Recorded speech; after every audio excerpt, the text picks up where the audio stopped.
Hi, it's me again with Corel Draw tips and tricks, and I promise this is the last one. But somebody asked a question while I was playing around with it. I made the lines that aren't there.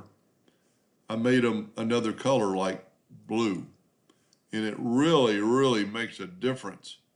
And if we pick a prettier blue, maybe even a little darker, what it does, the lines in the middle are so concentrated that and we could change the thickness of that line too. It's a half a point. We could make it a full point.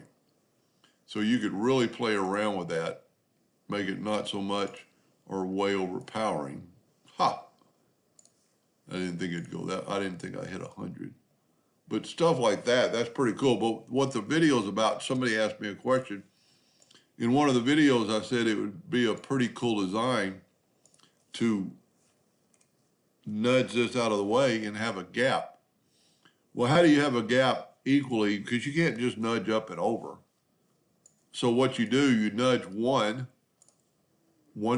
or whatever 1, and then we rotate it to 60 degrees and get this flat edge and nudge it to the left, and then rotate it again like to 180, and we get this edge and we rotate it or nudge it over that 1. So now we've got an equal distance between there. Now the only hard part about this would be trying to rotate this item because the corners aren't there anymore, and you could always take, and this is the one my mathematical friend did the other night. We could use the boundary tool to make a boundary. We could change our nudge factor to, let's say 10, try to grab that boundary, which you see we have it, and we could make a box that size by elongating these lines.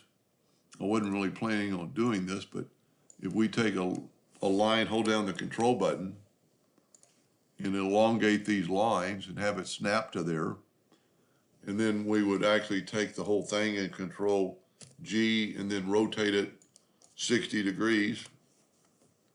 And now we put a line on this side. And all I'm trying to do is get our triangle back, and then control G and rotate it like 180. We're trying to, well, 120 maybe. Nope. Well, there's another way you could do it. Let's put it at 0. 60. Well, 60.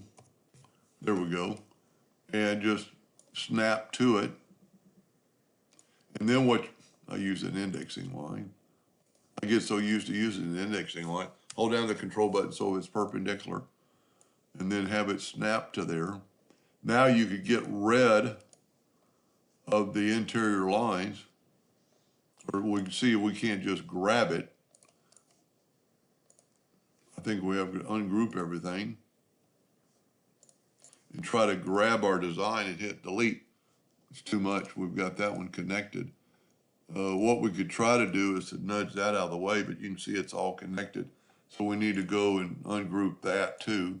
Now let's see if we can't get rid of our design. Take the Smart Fill tool and fill that in, and now we have a shape, and we'll nudge that over. I must have inadvertently moved it and not nudged it, but we can, it's not a problem in this case. So we got an outline. Because they're both basically triangles, we can control G and hit P, and we've got it on the outline of that object. Well, we're a little bit off. And it would have been a lot better if I would have nudged it instead of doing what I did, but hopefully what we can do is make this line snap to that line. There we go. Now, if we group this together, Control G, get rid of that line, get rid of that indexing line. Now we Control D and make a duplicate, put the rotation there, and rotate it 60 degrees. Control D, Control D, Control D, Control D. Now you have spaces And it's no problem getting rid of the lines. We just left click, no lines. So now we have, and that would be pretty cool to have the lines, because then you could actually fill in this, what I'm going to call a river. And then what you can do, and I'm just going to keep going because I love playing with it, Control G and group that together. You could make a polygon. Let's hit P, even though I'm working on somebody else's page. Let's use the Polygon tool and make it a six-sided polygon, holding down the control button and then hit P. You can see we're just a little short. Hold down the shift key to make it grow. And we're even going to go to the outside. And we're going to see what happens when we smart fill all this with a totally different color. Let's get something unique. Got a little leak there, but that's not a big deal. There we go. That's pretty cool. I wouldn't maybe pick that color, but go with the blue. Pretty cool design. Anyway, I hope that helped a little bit. Thank you for watching.